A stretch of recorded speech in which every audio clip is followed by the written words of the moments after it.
Hindi binigyan ni Pardo ng pagkakataon na makarecover ang kalaban. Sa bawat pagtayo, isang mas mabilis at mas masakit na kombinasyon ang sumasalubong kay Reyes.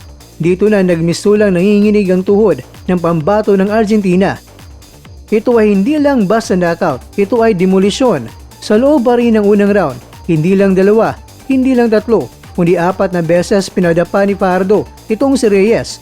Parang nagmamadaling umuwi ang ating pambato dahil hindi na niya pinabot pa ng 3 minuto.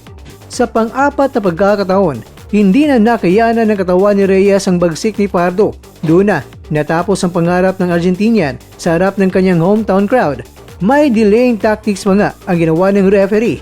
At hindi lang yan dahil tinapay lang ang pagkain ni Pardo sa recovery. Tinapay kinain pero ayan, kalaban, lupay-pay.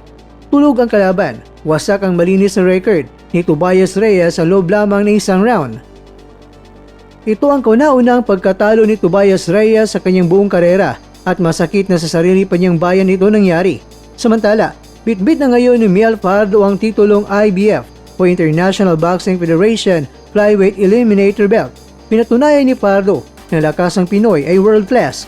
Mula sa Pilipinas hanggang Argentina, niyanig niya ang boxing world.